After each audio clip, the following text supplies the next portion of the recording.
This is the Bowls of Life podcast. I'm Virginia. And I'm Tyler. As we've gone through life, we've learned something important. Life is messy. It gets complicated. You didn't put the pause. I like the pause.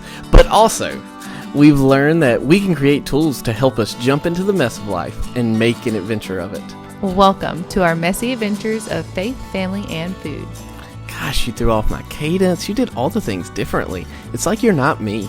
It's like you're trying to micromanage me. I am. That's literally my goal in life, is just to micromanage all the people around me. It's not. I hope not. Well, it might be. Well, you're doing a terrible job. That is accurate, yes. Of micromanaging. Yes, no, I understood. I understood. I knew exactly what you meant. I feel like I had like 57 banter pieces in my head before we hit go, and I have none of them currently in my brain. Today is a special day. Today is a special day. The day that we're recording this. Yes. Because when you actually listen to this, time has like passed. 3 or 4 weeks later. Yeah, October 16th. Yes. The special day, Tyler. Why is it special? It's the day that you said sure on a text message. I said okay. Okay. One of those. Yeah, so October 15th, Tyler. Something like 11 p.m. asked me to be his girlfriend. It may have actually been the 16th at like 2 a.m. Who remembers, really, honestly? I think it was like 10 or 11 because you know me, I was like asleep. And he asked me to be his girlfriend. And we've been chatting back and forth, and apparently I fell asleep on you. Chatting back and forth. I literally fell asleep on you. You had texted to ask me to be your girlfriend, and I fell asleep on you. Feels accurate. Also, you didn't have cell phone service at your house, so who knows? It probably didn't come to your phone for like 4 hours. Yeah, that also was probably what it was. And so the next morning I saw it, and I was like, okay. Yep. I got to sleep on it, even though I didn't know it was there. Yeah. But we were 13. We were. I turned 14 a month later. Yeah. So if you don't know our story. We've been together now for 19 years. So we have been together for over half our lives. That was true like 3 or 4 years ago, whatever math is. Yeah, when we were 26, I think. Yes, we have spent more of our lives in a relationship with one another than we spent not in a relationship with one another. Yeah. And we're 32. Yeah. 32. This year, yeah. Yes. Okay. I turn 33 soon. Wait. Yes. Yes. Yes. Math is hard. Yes. 19. So I would turn 33. Yeah, that's right. Yes. Accurate. Yeah. So that was the year that we started dating, quote unquote dating, as you do. Going out. We went out fairly regularly. Our parents. Our moms drove us to the mall all the time. In the mall. Yeah. And out to eat and all that. Until we could drive, of course. Our poor parents. Right. They were so nice to do that. The number of places they drove us on their Friday or Saturday night. Do you think we'll do that for ours? I'm hoping our kids never date. Yeah, we're just not going to That's really the life happen. goal is they never ever date ever. Well, except when they're old, like... Nah, I'm okay with them being single for the Lord. Okay. So anyways, that was the year of Hurricane Katrina. It was. 2005. Which was before we started dating. Mm-hmm. Yes. Right. Yes. Yeah. Yeah. Anything else happened in 2005? I mean, probably. I don't know. The Notebook has been out for 20 years. Notebook. Because it came out 2004. I just came across a post that said these movies are 20 years old. Yeah. And The Notebook was on there, as well as... I can't believe this is Ella Enchanted, I think is what it's called, with Anne Hathaway. Another movie, The Prince and Me. I didn't watch that. I think that's what it's called, with those two actors that always acted together.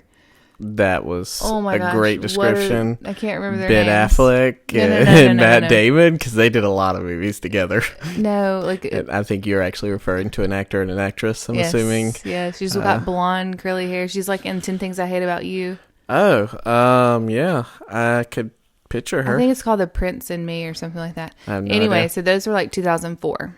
Okay. So they've been out 20 years. Okay. So anyways. We were talking about things in 2005. I know, but just that was the only thing I had to go off of. I'm just picking with you. But for people who are like, yeah, when was that? You remember where you were when The Notebook came out? No. I did not watch The Notebook for multiple years until you I made remember. me. I had tried out for 7th grade cheerleader and didn't make it. Or 8th grade cheerleader. I guess it was 7th grade. I can't remember. You tried out in 7th grade for the 8th grade team. Maybe that's what it was. Yeah, that's the way it worked. Yeah. And, well, that still would have been 2005. So it had to be 7th grade. Yeah. Anyways, I didn't make cheerleading, which was fine. And me and 2 other girls didn't make it. So we watched The Notebook and cried together. Back before Ryan Gosling was Ryan Gosling, you know? Yeah. Back then, he was just some guy who played Noah. Now he's Ryan Gosling. That's very different. Yeah. For sure. What about Mean Girls? Mean Girls would have came out. Oh, Mean Girls. One of the greatest movies came out human history. Before or after Notebook? I have no idea. Rachel McAdams. Yeah. Yeah. Lindsay Lohan's in there too, but Rachel McAdams is who makes that movie. Let's be honest. Yeah. Yeah. I mean, really, Tina Fey. Yeah. I mean, Tina Fey wrote it. Parks and Rec girl. What's her name? Yep. Oh gosh, you just made me forget. Amy Poehler. Amy Poehler. Yeah. They're actually the ones who make that movie. Yes. I'm a mom, but not like a regular mom. I'm a cool mom. Is that your life goal? To be a cool mom? Not like her. Not like her at all. Oh yeah. Anyways. 19 years. 19 years. Tyler and I have been together. In a relationship. Yes. Minus like 2 weeks. There was like at 2 weeks. Yeah, we had a break. We weren't together. Right. You broke up with me. You didn't want to be with me ever again. Yeah, and so we've been married for 10 or almost 10. Been married for 9 and maybe a half. I don't even know. Right. So a half yet. We had been dating for about 9, almost 10 years when we got married. Yep. And now. Yeah. We've been together 9, almost 10 years. Yep. Yeah. Next year, whatever next year is, 25. Mm-hmm. Yes. Numbers are getting harder. Mm-hmm. As I'm getting older. Yeah, I think that's a sign of age. It's a sign of many things. Probably too much information in my brain. Useless information. Useless. Yes. You know, mongooses, that's not the right way to say it, but it's funnier that way. Mongooses kill more people every year than sharks. You know what? I've known you for 19 years, and I've heard that more than once. And you know what? It's a really interesting fact every time. I still hold a lot of things kill people more than sharks do. Yeah, but like, when's the last time you ran into a mongoose? I mean, never. Exactly. The people who have never run into a shark. Debatable. You've probably been swimming near one before. I mean, I've probably been close. Yeah. But you've never had an encounter with them, correct? Thankfully, this summer was not true for some people. Speaking of, did you see our friend who had all the stingrays swimming around them the other day? In their video, that was really cool. Like they were just in the shallow waters and swimming by. Yeah, this is not even on the video podcast. It made me think about it, and that was really cool. That was cool. Yeah. I saw a picture on Facebook today that was what baby stingrays look like. Were they cute? They look like aliens in a ravioli. That makes sense. So, and that's how it was described, but when it does actually look like that, so it's like a triangle. Well, it's like a triangle, clear ravioli. Right, yeah. And then there's like this alien on the face inside. on it. Yeah.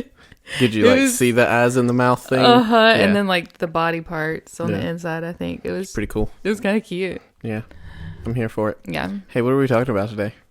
Conversations. Something very natural to us, clearly. Obviously. Oh, I lost you on the video podcast. I don't know why it does that. It just, your face goes away.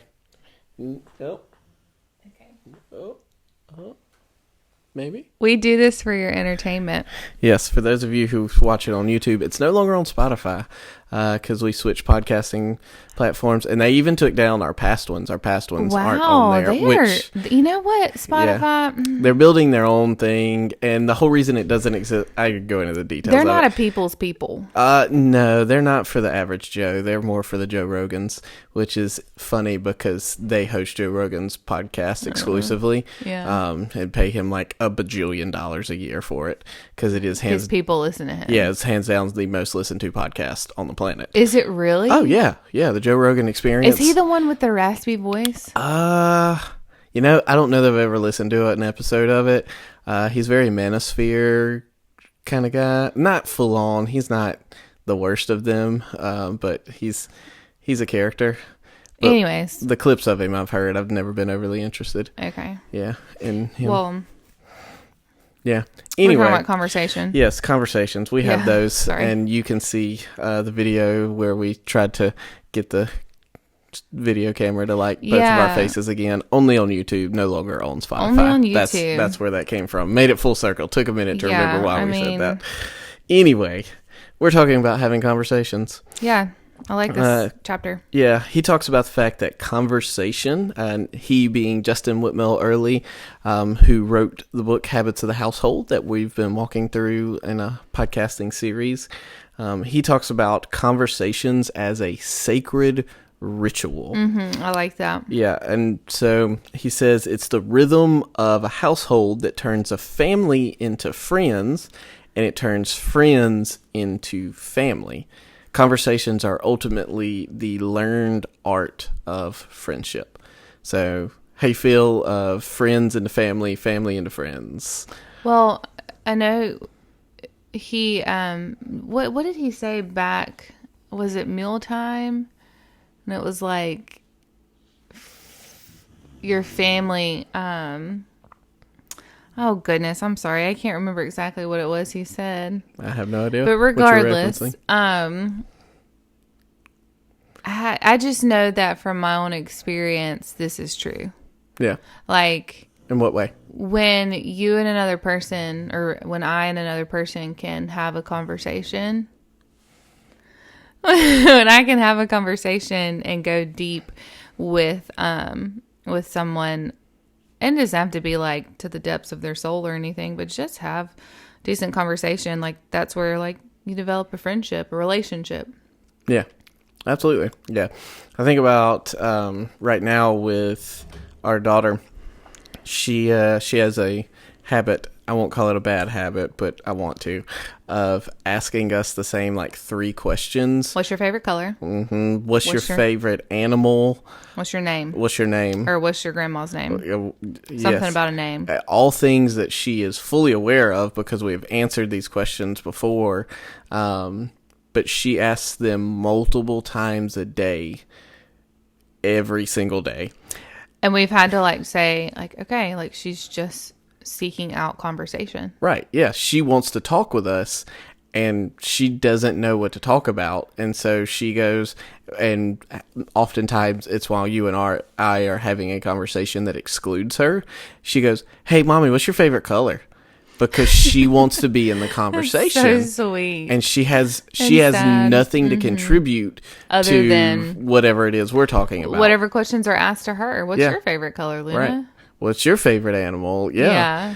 So I take to answering those in the cheekiest of ways. Right. Well, and we're learning how to bring her in on conversation and ask her questions and help her learn other questions she can ask people.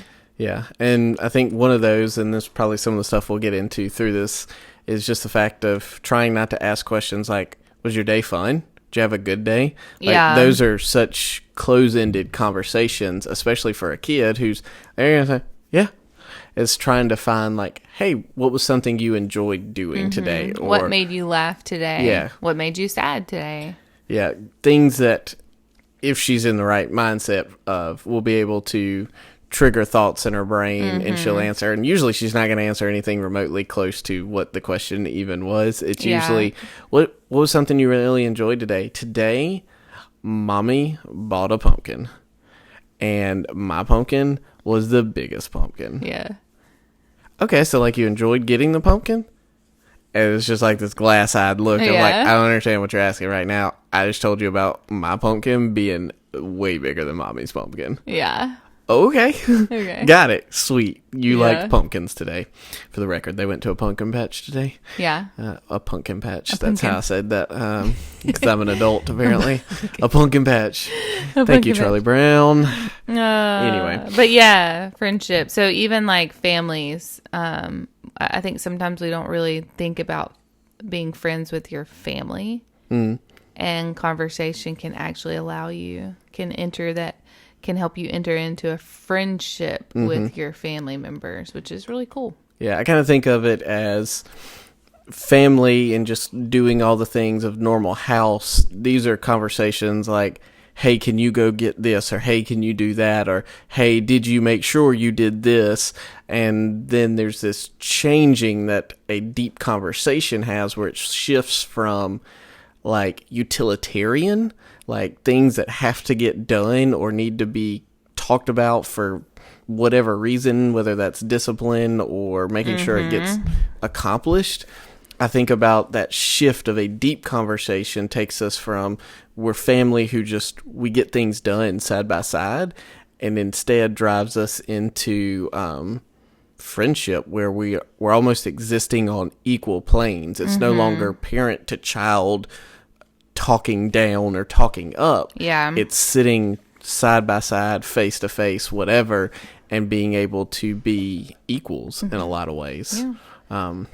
And I think that's kind of what he's getting at in the overarching idea of this chapter, is that when we're able to have like true conversation, deep conversation with our kids, we're taking and putting ourselves on equal planes so that we're entering a bit of a friendship stage, but we're also teaching them how to have conversations outside of the home.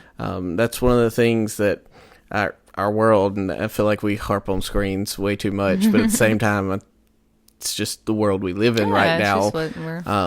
That's our deep connection to screens are making it more and more difficult for us to have conversations for a laundry list of reasons. I was reading a Christianity Today article this afternoon that was just talking about the fact that because we spend so much time online and we learn how to have conversations in a digital media that way, we take that form of having conversation into face-to-face conversation where everything is about being right and is often in a combative stance. And it's also short. It's not about listening to the other person. It's about being able to give your input, your response.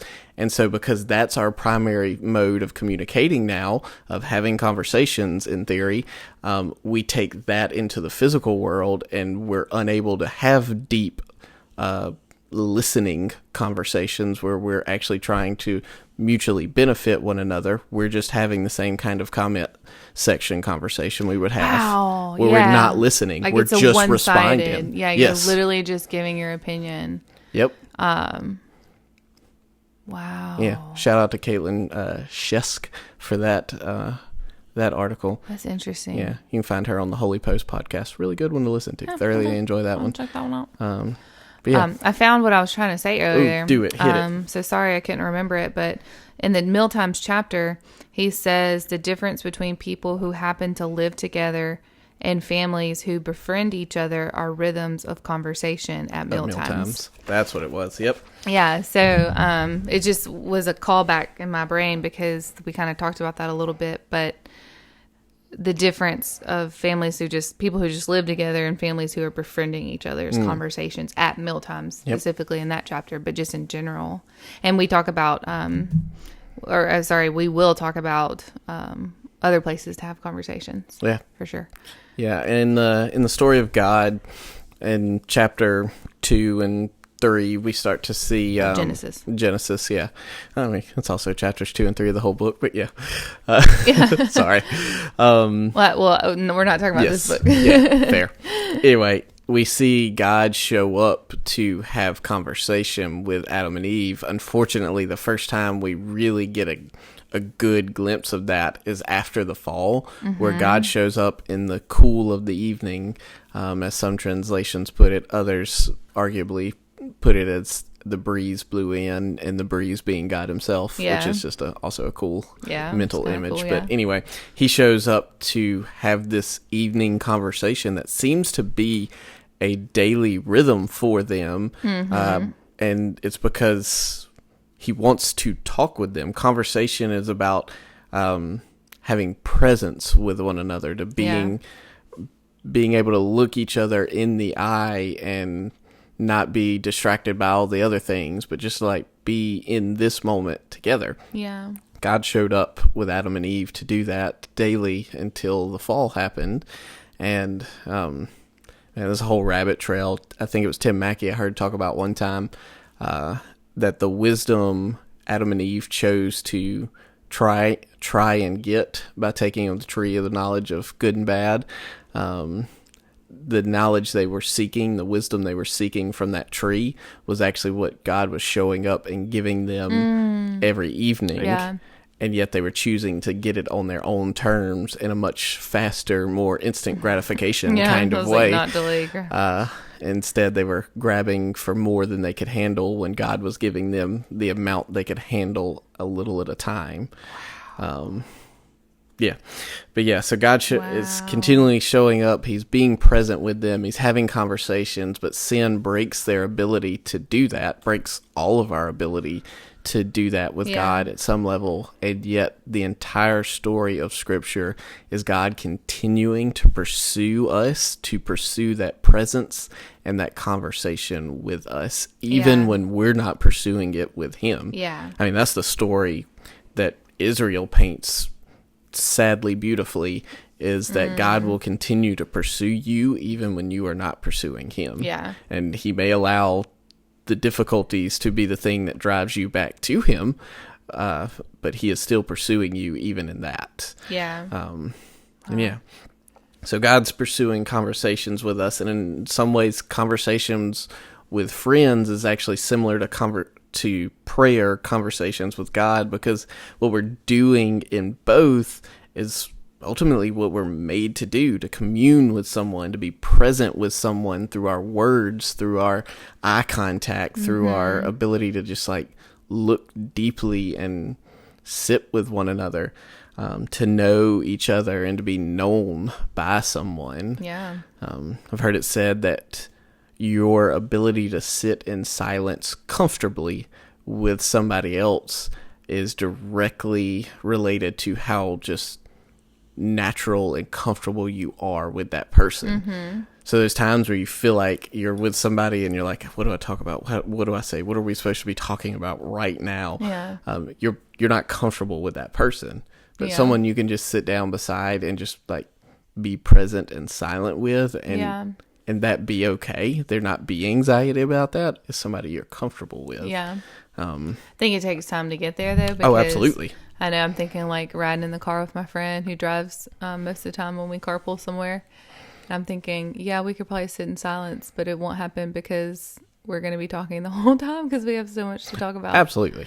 You know, you'd have to get to a place where you're literally like out of things to talk about. Yes.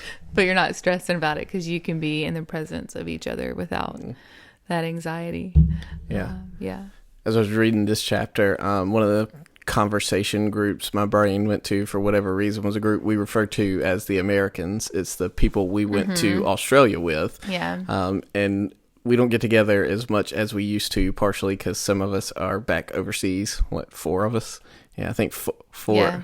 Gosh, that many of us. Anyway, four of us are serving or living in different circumstances on the other side of the world, so we don't get together as much as we used to. But anytime we get together, we literally have the same conversations about moments from Australia. Like we don't really spend a lot of time updating each other on current life. Like we'll do that a little bit and like big things, but probably 75-80% of the conversation is just reliving moments we all lived together.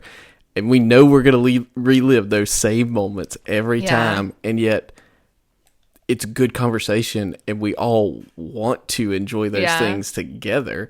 It's not even so much about the topics. It's just the fact that we're all talking about something that we experienced and lived together and moments that we're fond of. And so we're just drawn to have those kind of conversations together because they're from that time of our life that we experienced together. Yeah. I think as time goes on, our memory gets further and further away. It's harder to have those conversations. Absolutely. Yeah. Which is part of what makes it more fun, because then we're just all making up nonsense that didn't really happen. But you know what? We all encourage each other like, yeah, I totally remember. That's exactly how it happened, even when it's not. Yeah. He talks about building friendships across generations within the family. And I think that's kind of where my mind was a minute ago when I was talking about bringing that parent down to child or child up to parent relationship. It's just that ability to talk to each other in a way that we're peers. Now, is every moment meant for that in a parent-child relationship? Absolutely not. I remember experiencing that with my mom a little bit. Like, once I got to college, and like we'd go for walks and stuff. Mm-hmm. Feeling a lot like more on a friend level when it came to conversation versus a mom or a daughter telling her mom something. Yeah. You know, and still to this day, I mean, obviously it's like that more. But I remember that shift. I remember feeling that shift as I became an adult. Yeah. So it's just interesting. Yeah. And I think there's a lot of difficulty in that season too, because it's not like one day you both just go, all right, we're more peers than parent-child today. Yeah. It slowly happens over time, but there are still a lot of those moments in that season where your parents do need to be parents, or you as a parent need to be a parent. And so it makes it even more difficult because it's like, but no, we were just peers in the 30 minutes ago in this other conversation. And it's like, yeah, but this is a different moment. And so there are times where this is actually immensely difficult because you do have to be a parent also. And it's whiplash isn't the right word, but yeah, I mean, because it can happen younger. I feel like absolutely. I feel like it would be really nice for that to happen younger too, to have that conversation, equal playing ground kind of feel to the conversation. I know a lot of people say things like, I'm not their friend, I'm their parent. But I still think you need to be a friend to your child. Yeah, absolutely. I think my mom and I reached that, probably about early high school, partially because everybody else was out of the house, my stepdad included, because he worked doing oil field work, so he was gone half the time. So it was literally just me and her at home for 4 years there. Yeah. And so I think that enabled us to find that peer connection in a lot of ways that she and I got there early and have remained there in a lot of ways. Yeah. That's been good. Yeah, he talks about a story of when he brought his son or let his son hang out a little bit longer at the fire, around the fire, when Justin himself was having friends over for like a fire pit night. And he was allowing his son to kind of be there and to see their friendship between him and his friends, and even get to be there for some of the conversation before it was time to go to bed. Yeah. And I think that's just a cool way to just like show your child friendship and how important it is and how important conversation is. So you're modeling it, but you're also inviting them in. So he could laugh at the joke. Like he said something like he was laughing at the jokes that he, didn't really understand, but everyone's laughing. So you just kind of, that group following. I can't find the anytime right word. I've noticed this too, like with some friends who have older daughters, like if we're having a group, gathering, the older daughters will start to like drift towards the moms. Yep. Because they want to be a part of that kind of conversation. Yep. And so we try to find ways to include them, even though there are times where like maybe talking about things that aren't for them, not inappropriate, but like just not, it's just not for them them at their age. So, or, might even be about being a parent. And so we're, not wanting them to hear trying to talk about either. you right now. Go away. But yeah, but it's kind of a cool thought. I've always, been like, oh yeah, she just wants to be a part of this, which is a good thing. Yes. Because this is a good thing. Yes. Yeah. So he gives kind of 3 big thought areas to building conversation as a habit, because ultimately if we're not practicing having conversations with our kids, we're not helping them build the spiritual art of making friendships, because there's definitely a massive spiritual side of friends. It's a whole other conversation, a different podcast for another day. But yeah, 3 big areas. Then the first one is pursuing one-on-one moments with your kids. Because as we're looking for these opportunities and trying to make them a habit, and as your family grows, one-on-one moments get more and more difficult, not easier. And so he talks about birthdays is one of the ones where he'll do that with his boys. He's got four sons. And so on their birthdays, he takes that kid out for like waffles or something at the morning. And then he just, across the table of waffles, just him and the other one, tries to ask age-appropriate questions just to kind of get to know where they are in life. I also love that he mentioned he writes each of them kind of a letter on their birthday or around their birthday, and he's storing them up for some point in the future. For their future self, yeah. We do something similar, not necessarily on birthdays, but... Yeah, we have an email. Yeah. That we, just when we think about it, it's in them emails. Yep. A couple of them every year for each of our kiddos. Yeah. Yeah. If we remember. If we remember. I'm the one who doesn't remember. Yeah, it happens. But oh, shoot. Oh, yeah. This person that I know, but I'm going to say it like this. I follow them on Instagram. She's got 4 children, and they were, it's hard to have one-on-one time. They're all like 9 years old and up to I think she turned 15, so 9 to 15. I think it's the age range. 1 boy, 3 girls. And to get one-on-one time, it's really hard in a family of 6.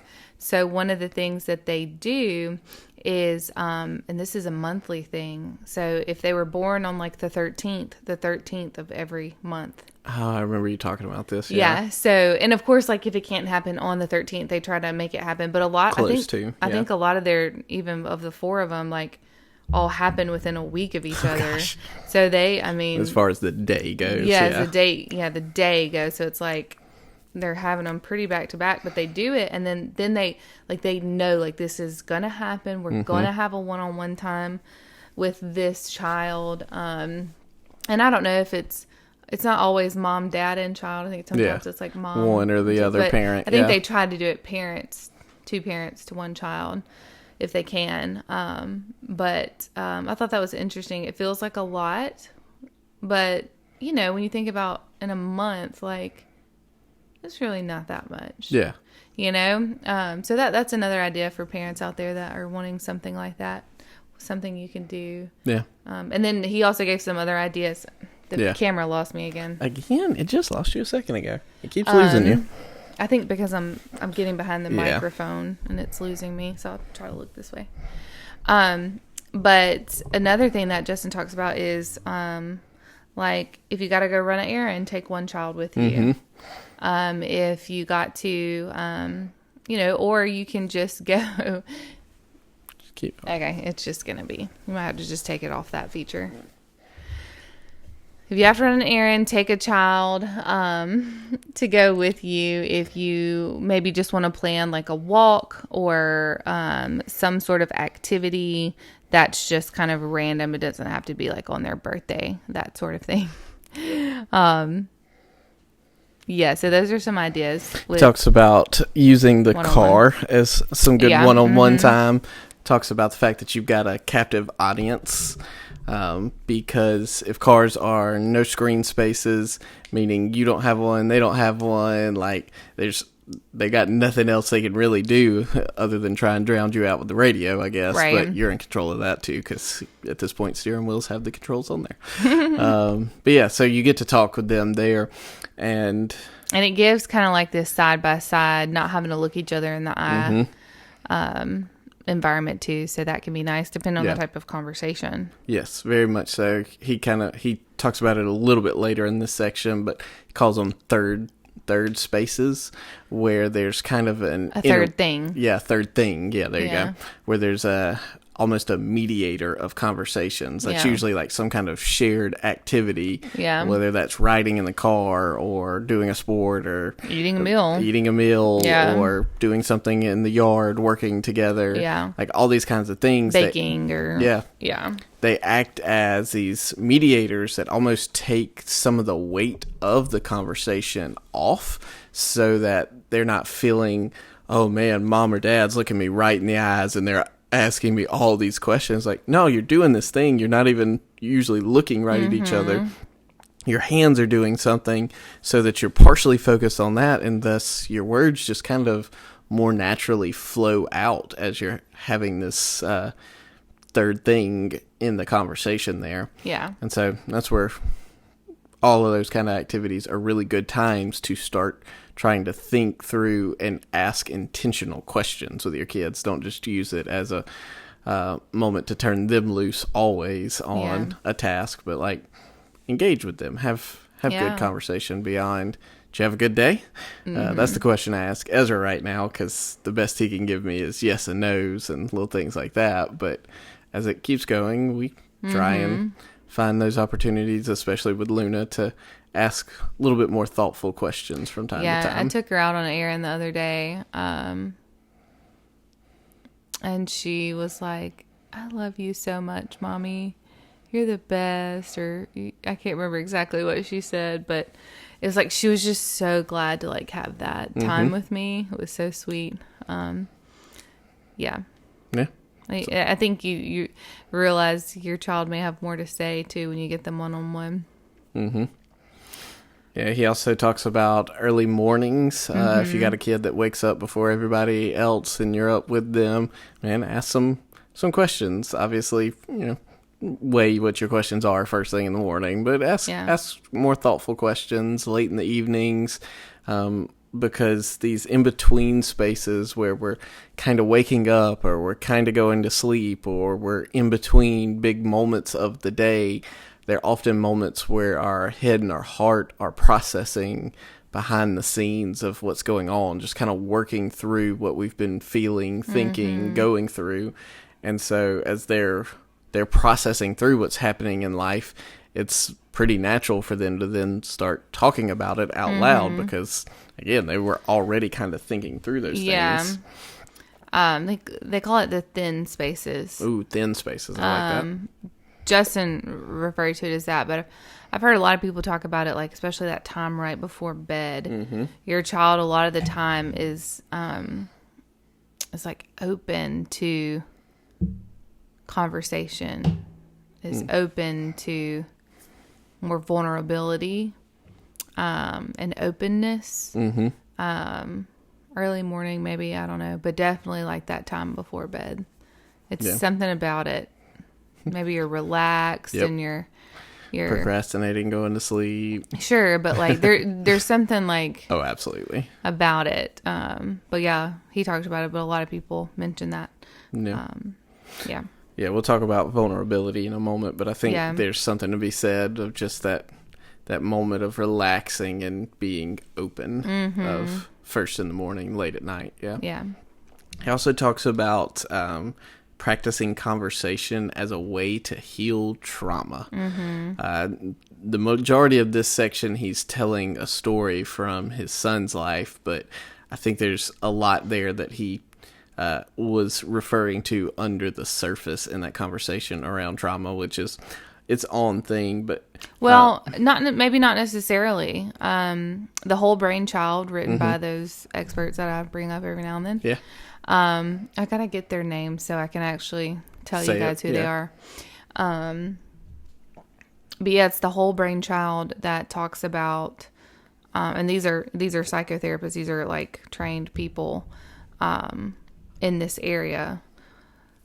When it comes to processing trauma, I mean, whether it be big T or little t trauma, it could be you fell off your bike and skint your knee. Right. And your child was hurt. And so that's like, you talk through it to help them process it and then come to the other side of it, rather than now they're afraid to get back on their bike. So he told a similar story in that. Yeah. But it can also mean that for other trauma incidences. Yeah. So, but no, I mean, even just like breaking your arm, or which I mean is a pretty big thing, I guess, but just like falling down and scraping your knee, or I think of when Ezra fell in the pond.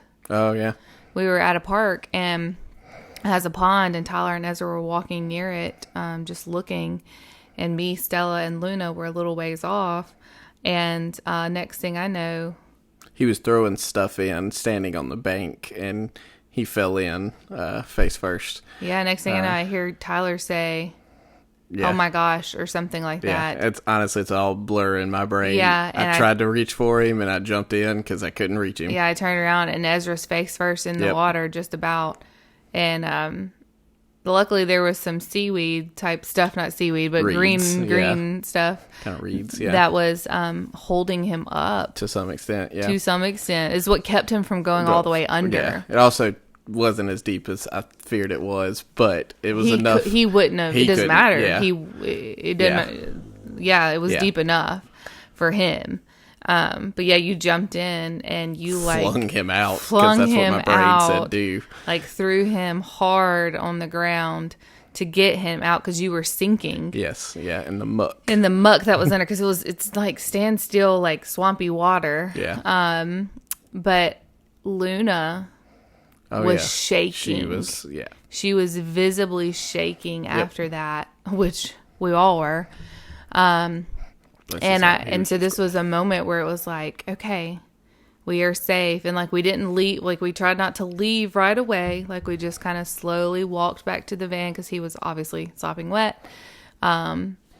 And we tried to keep calm, but we talked through it because Luna, she would say, he fell in the pond. He fell in the pond. Yeah, no, we had to. Why did that happen? Why did that happen? Yeah, she kept asking why. She kept asking why, yeah. So we would talk through it because I'd read that book. I knew like talking through it was helpful. But yeah, just to kind of get everybody on the other side of it, like, we're all okay. It happened. It was scary. But we're all okay now. You know, we don't have to be anxious about walking by a pond, or we don't have to be scared to go to that park again. You know, we can be ready for the next time if something like that were to happen. So just our personal story to relate to practicing conversations as a way to heal trauma. Because in traumatic moments, the brain, it creates new pathways that will impact the future. So like your thoughts around that situation or that place or that environment, your emotions, your actions, all of that are going to shift. Therefore, the conversation around that is going to help you get to a healthy place so that you're not feeling anxious. Having conversations, using all your language and vocabulary to help them shift kind of what their initial perspective on what just happened. Like, that's really the goal, is to help shift their perspective of what just happened. Okay, if we're near ponds, we fall face first into them. Well, no, that's not what happened. Here's what actually happened. He was throwing stuff. He was standing close. The mud just kind of slid and he fell in, and he was okay. Because mom and dad were there to help, and it was all okay. Like, everyone's fine. No one's hurt. It was just a brief moment. We're good. And so we're able to use language, conversation, to shift what they feel happened so that we can take it from just the biggest, most negative thing ever and not necessarily make it a positive thing, but help them understand. Just neutralize it. Yeah, neutralize. There it is. Thank you. Yeah, and get them to a healthy place. Again, not trying to keep them anxious or anything about it. Right. Because, again, like, trauma is not about the scale of it, but about how they perceive it. And so our goal as parents isn't to prevent pain, to prevent all moments from ever happening, because we can't do that. Our goal is to identify when those moments happen and help the healing process begin, mentally, physically, emotionally, and all the alleys along the way. Allies. Yeah. Well, and so that when they get older, they can walk through it as they need to. You know, if something happens, they've learned how to do it. They've practiced that. Yeah. Our little one just woke up, so we'll take a quick ad break right here, and then we'll come back with you guys. So like we were saying, our goal as parents isn't to prevent pain, but it's to help the healing begin, and we do that through conversations, because unprocessed trauma will ultimately create stunted patterns of living. Like, if our kids don't get to process through their trauma, it's going to affect different parts of their lives, and like I said, create stunted, I can't think of another good word, patterns of the way they live in that area of their life. And it comes up it can come up in a lot of different ways. I have a friend whose therapist told her the body expresses what the soul cannot, and can't reference that quote because even I think the therapist couldn't find out where she heard it from. Yeah. But that's okay.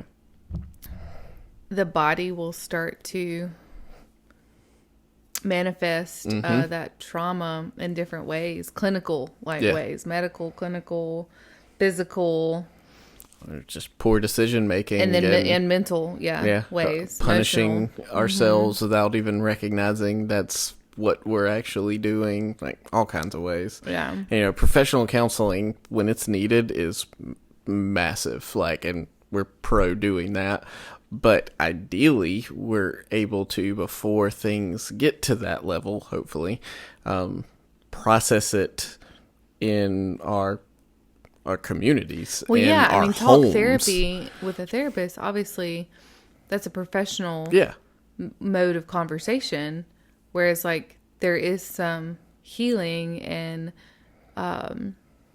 processing that can happen in the conversations, in your home. Yes. Yeah. Yeah, and they're two very different conversations that you're going to have with a counselor and somebody who's already a trusted person in your community, like even talking slightly wider than just your literal household, like people you trust in community, people your kids can trust in community, being able to process traumatic things in that conversation. Like, it's going to be different. Maybe you won't get the best, most wise, clinically proven answer in those kinds of conversations, but they can be just as, if not even deeper, healing, simply because somebody you know cares for you is now, one, aware of whatever the thing was, and was also willing to just listen and give whatever input they could.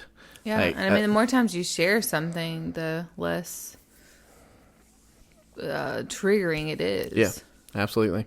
Yeah, we're probably now starting to live on the backside of too much counseling, and that may be a factor in why we don't have as many deep connections, is because we quickly turn to professional counseling. Because we've now removed the stigma to it to the point to where that's almost the first line. Like, I can say, even as a pastor or someone who in a profession that isn't technically counseling trained, but people used to often turn to people in ministry for counseling. Now that's really the reach out, if you first have reached out and realized how expensive counseling is. Like, I can't tell you the number of conversations, phone calls I've had where that was really the whole reason they reached out to the church, was because they first reached out to 3 or 4 counseling places, and they all quoted these really high numbers they couldn't afford. And so they were like, well, I guess I'll go talk to a pastor, where it used to go the other way, where a pastor was regularly sitting down with somebody to have these kinds of conversations. And it was only in extreme isn't quite the word I want to say, but extraordinary cases that they would go, hey, maybe we bring a professional into this. Yeah. So yeah, just saying that with the context of like professional counseling, good. But first line of defense, hopefully, is your community, your family. There's a funny meme that I've seen that's like, I don't need therapy, I have friends. And I think that's but like in not putting down therapy, it's just saying like my friends are my therapy, right? Yeah. And I can relate to that, because it's like, if I didn't have my friends to talk through things, like who else would I talk? I mean, I would have to go to therapy. Yes, that's real. So yeah, no, I agree. Pain comes, but one of the great gifts of parenting is the ability to teach the power of healing through conversations, and that's going to start by engaging them in conversations, to have like deep conversations about anything, so that they're comfortable having conversations with you when the pains of life inevitably come. Like, they're not going to bring those things to you as readily if you're not already having conversations with them regularly. Like, we have to engage them in conversations often so that they will trust us when those things happen, especially as they get older. Yeah, for sure. I mean, why would your kid want to come talk to you if you don't engage in conversation normally? Yeah, they don't know that they can trust you. Which brings us to the third one he talks about, and it's modeling vulnerability. You know, he kind of tells a story of spending some time with his dad after a year or so in college and having lived a life that wasn't what he grew up in and wasn't choices he knew rebellious. It was rebellious. And so he goes on this trip with his dad. It's just the two of them, and he wants to tell his dad, but he keeps chickening out, essentially. And he kind of refers to it as our human condition of continually being close to telling our secrets and being close to being found in conversation, but right on the edge of that moment that would change our lives, we get scared, like Adam and Eve. A lot like Adam and Eve. Like they're right there. Like in theory, God's just through the bushes. Yeah. And instead of saying, God, I'm right here. I've messed up. I don't know what to do.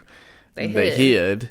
And then when confronted, instead of saying, blamed. I messed up, I don't know what to do, they blamed. Yeah. And so we're always on the cusp of it, but never quite able to do it. But the cool part of his story is that kind of unprompted, I'm assuming his dad had the wisdom to know things were going on that he wouldn't approve of.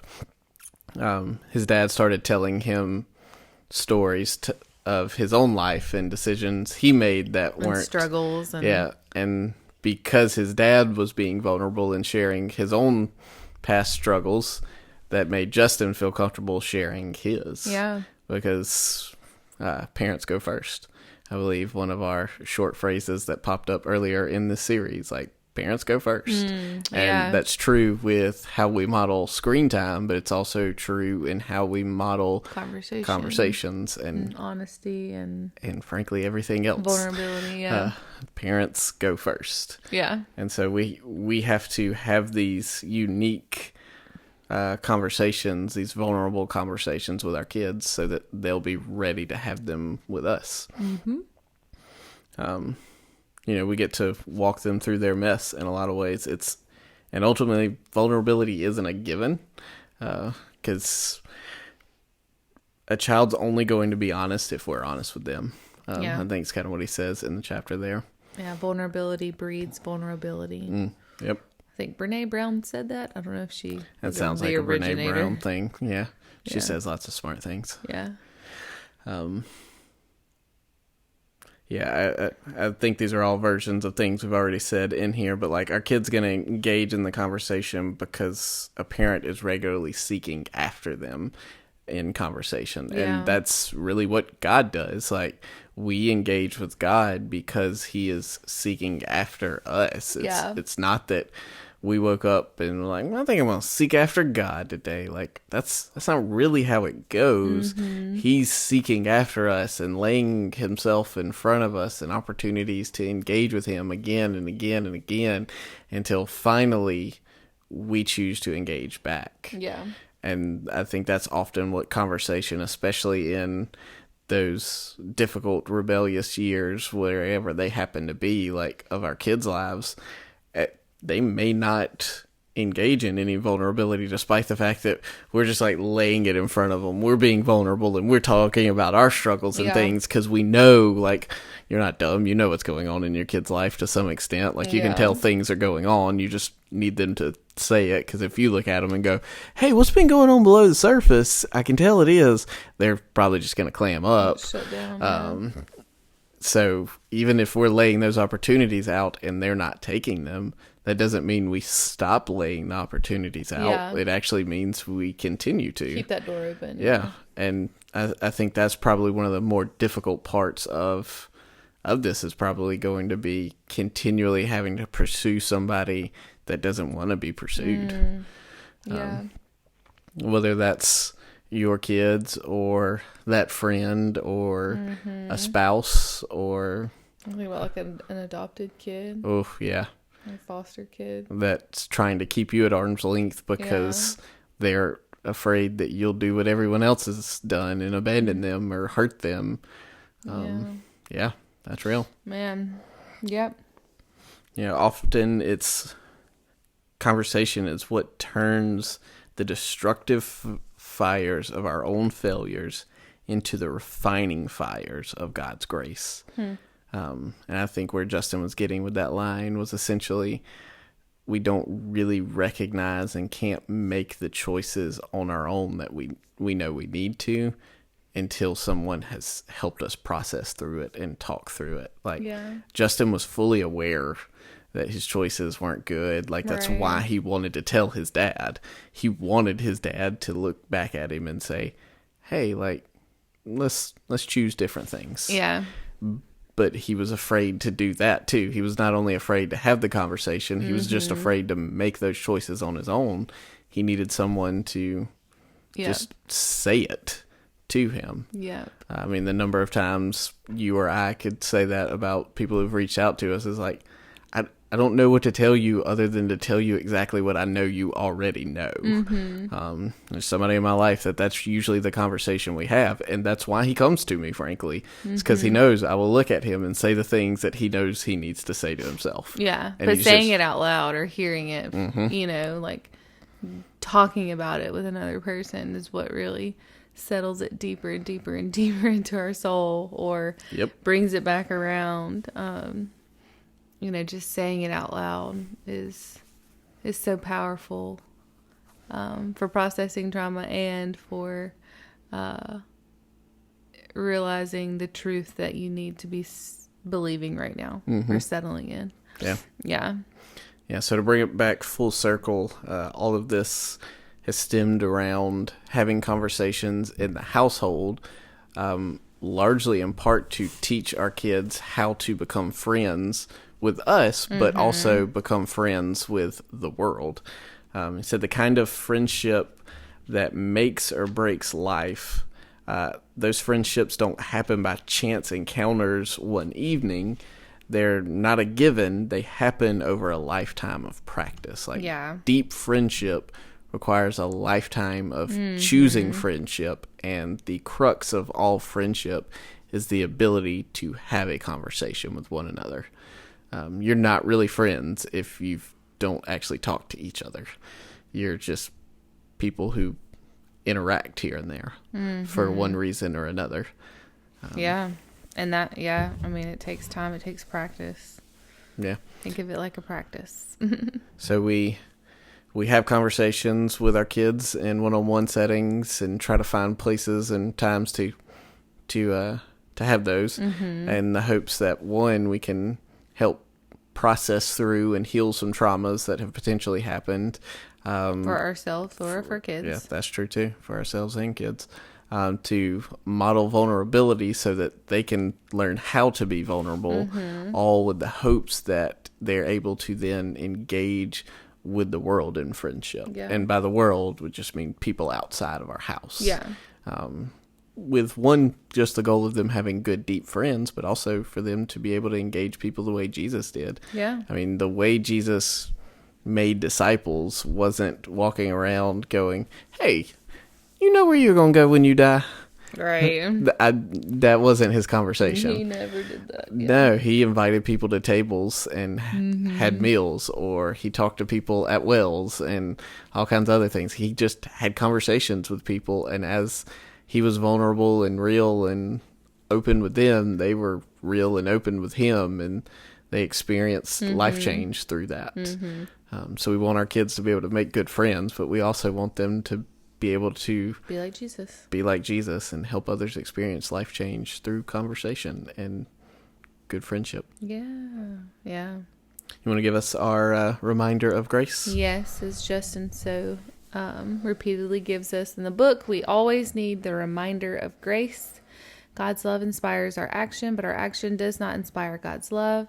Our family habits will not change God's love for us, but God's love for us should change our family habits. It's good. You got a super awesome conversation-based recipe for us today. Ooh, a conversation-based. Conversation-based. One that brings up conversation. One that it's easy to have conversations over. Yeah. Got any good meal recipes, whether they're conversation-based or not? Right. It's chili season. It's chili season. And we're talking about conversation. So invite friends over for fire pit night. That's right. And cook some chili and cornbread, because cornbread is necessary. This chili recipe is super easy because you literally just dump it all into your pot. You could do it in a crock pot, I guess, if you wanted to. But anyways, it's your ground beef, pinto beans, kidney beans, tomato sauce, diced tomatoes. Am I forgetting anything? Garlic and onion. Actual garlic and onion. Minced garlic, chopped onion. And then the seasonings, I can't remember all of them off the top of my head, but obviously chili powder. You need lots of that. I believe it has some paprika, salt, pepper, maple syrup, or honey. I typically do honey or brown sugar. Yeah, because we have that. Actually, brown sugar is the one I normally do, like a couple tablespoons. And I think I'm missing, it's not cumin. It may be. But those are the seasonings. And yeah, super yummy. Let that simmer for a little bit. I like it. We should make that like tomorrow or today. Well, yeah. Or yesterday. It's on the list for this week. Good. Yeah. Glad to hear it. Well, thanks for joining us for this podcast today. I said on the last episode we would stop giving you long outros with 57 things to do and just give you one takeaway for the day. So today I'm going to say, if wherever you're listening, you'll pause long enough to open your phone and give us a like, a rating, a review, or subscribe to the podcast there. That way it automatically pops up in your listen to podcast every Monday when an episode drops. If you happen to be listening on a platform that doesn't let you do likes, ratings, reviews, I'd recommend heading over to either Spotify or Apple Podcasts. Both of those give good rating review options. I think there's also Spreaker, that's speaker with an R mixed in there. Spreaker, that's our hosting platform. You can give us a rating or review on there. I just suspect you probably don't have that one downloaded, so if you've already got Spotify or Apple, use those. And then here's the one extra step I'll add to it: send us a screenshot of it. I try to go on and check from time to time, but if you'll go ahead and send us a screenshot of your review especially, we'll be sure to read that on the air on an upcoming episode. Oh, yeah. So we say thank you for joining us on this podcasting journey, where we make adventures out of our messy lives of faith, family, and food.